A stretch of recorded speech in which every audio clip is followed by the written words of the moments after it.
Di Islam, saya ulang lagi di Islam. Dengan tanda kutip kesalahan-kesalahan kecil gini ku zaman Nabi, sahabatnya Nabi, iku kabeh ku dadi berkah. Makanya enggak ada ilmu sebarokah kayak zaman Nabi. Wong goblok wae dadi berkah. Sampai Nabi ngendikan aksaru ahlil jannah al-bulu, akeh-akeh penduduk swarga iku wong goblok. Mergo wong goblok iku piye? Apa dimangkeli iku ya gaweane pangeran. Nabi itu pernah disomasi wong goblok. Itu ya piye? Nabi kan cerita kiamat tuh gini. Yang kemarin nggak jadi itu. Terus, kiamat di Indonesia kan berapa kali ya? 999 terus 2000 berapa? 12 terus Jumat apa kan sering mau ada kiamat tuh. Saya sering ditanya tamu, Gus, ngenteni kiamat teng pundi? Enteni ning kene barang aku aneh-aneh. Ngkarwan layak alamuha illahu bokas-bakas. Nak misalnya tenan piye, Gus? Ya tenan sing entek kowe sik, anak aku gak. Wah, sesuk tajak ngenteni kiamat ora sida kiamat. Aneh-aneh. Saya ulang lagi. Ketika Nabi cerita dasarnya kiamat itu sahabat itu enggak mikir. Padahal mereka orang-orang pinter. Si mikir wong desa, Mas. Ya Rasulullah mata sa'ah. Engkau itu cerita kiamat terus tapi enggak jelas tanggalnya. Lalu itu kapan? Wah, kaget sahabat. Oh, pinter juga. Kalau cerita itu ada tanggalnya dong. Ini kan cerita terus tapi nggak jelas tanggalnya. Apa diamuk wong desa? Ora diamuk mangkelno. Nabi meneruskan tentang ahwalil kiamah, masih nerangkan ahwalil kiamah. Dibaleni lagi. Ya Rasulullah mata sa'ah. Lalu kiamat itu kapan? Ini kalau ijazai jadi bodoh tapi untuk ridhanya Allah Ta'ala pun. Kalau lah kadang jadi pinter gue nyesal. Ribet. Kongkonan kongkon Pak Najib barang ini akhirnya gara-gara pinter. Padahal kok ya wong bodoh lah mlebu swarga ribet kan. Direwangi dadi wong alim sebelum kok wong bodone ya melok mlebu swarga.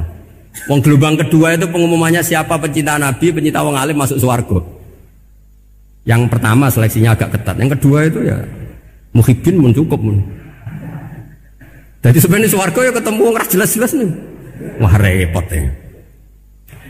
Akhirnya ketika Nabi gak jawab, sahabat itu banyak yang analisis kariha maqala, lam yasma, ada yang bilang lam yasma, memang Nabi tidak dengar. Ada yang analisis sami'a wa kariha maqala, sebenarnya Nabi itu dengar tapi gak suka karena pas khutbah diket, diinterupsi. Karena diulang-ulang lagi akhirnya akhirnya Arabi tadi mengulang-ulang lagi, akhirnya Nabi jawab. Karena Nabi itu orang yang sangat pintar, jawabnya ma'atatalaha, kamu kok berani tanya kiamat kapan, persiapan kamu apa? Fawawahi ma'atatullah kabiro sholatin wala siyamin wala kada wa kada walakinni uhibbuka. Cek menang ya pede. Apa Nabi tanya persiapan saya? Oh, kalau sholat saya biasa kok bangga. Wes wong desa biasa kok. Fawawahi ma'atatullah kabiro sholatin, saya sholatnya biasa, puasa biasa. Maksudnya sing wajib-wajib tok lah, ndak aneh-aneh. Tapi walakinni uhibbuka, tapi saya ini mencintai engkau. Apa jawabannya Nabi? Almar'u ma'aman ahabba. Dan itu melegenda seluruh dunia, baru kayak Bedui. Jadi semua orang yang hafal hadis almar'u ma'aman ahabba atau anta ma'aman ahbabta itu barokatu hadal badui, karena berkahnya orang Bedui. Dan hadis itu mutawatir karena dikatakan Nabi ketika khutbah orangnya banyak yang hadir banyak. Barokahnya orang Bedui, gak disopan santun. Mukjizatnya Nabi seringnya gara-gara orang Bedui. Nabi khutbah, wis khutbah cerita akhirat, cerita kebaikan. Ya Rasulullah, khutbah mohon bakas akhirat kebaikan. Sekarang itu tidak ada hujan, halakatil amwal. Sekarang harta hilang semua. Hewan-hewan sudah mau mati semua karena apa? Kekeringan. Mohon jenengan rasa bakas niku pun jaluk udan mohon. Nabi langsung wah langsung udan tuwes. Nak jari ulama lah Nabi berodok gelos putih udan seminggu nganti akhirnya sapi ini gak mati krono kehausan tapi kelentir. Parani nek Nabi nuli ora krasa salah paren ya Rasulullah. Wong kula njuk donga udan ben ra mati, saiki mati tenggelam. Mun lereni santai wae. Akhirnya Nabi itu lucu meneh. Allahumma hawalena wala alina Allahumma alal akam wa dzirab terus. Di wong desa.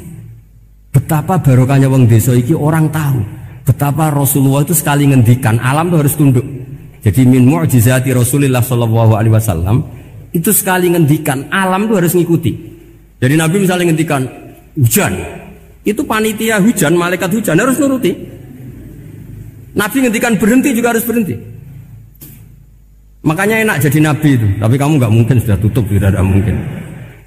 Makanya Nabi itu pernah minta dalam satu maidah, ya fulan saya ambilkan dirok. Dirok itu kaki kambing yang depan, diambilkan. Ambilkan lagi, diambilkan. Ambilkan lagi ya Rasulullah, bukankah kambing hanya punya dirok dua, kaki depan dua. Andaikan kamu bilang iya, maka akan selalu ada dirok selagi aku minta-minta. Karena alam ini akan mengikuti. Jadi Nabi misalnya mau dahar gitu ya, kok Nabi ngendikan ya Jabir, ini jangan kamu entas, yang entas harus saya. Ini cukup untuk makan orang banyak. Nabi sekali ngendikan cukup. Nasi ini punya konstitusi, harus cukup. Karena Nabi ngendikan cukup. Itu hebatnya Nabi. Beliau punya spesial. Alam ini harus nurut sama beliau. Makanya disebut wadhabu wal ghazala yasyadani laka birrisalah. Semuanya itu harus tunduk. Akhirnya syafaat-syafaatnya Nabi itu gara-gara desa-desa.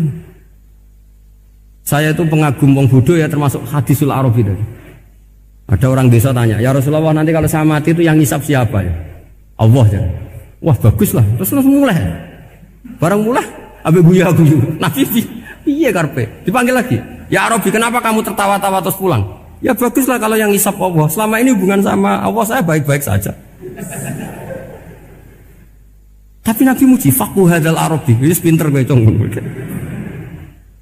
Terus pernah lagi ada orang Bedui tanya, hal yadhakur rabbu ya Rasulullah, apakah Tuhan itu pernah senyum, pernah tertawa? Naam, kata Nabi, ya pernah. Lan na'dima min rabbin yadhaku khairan.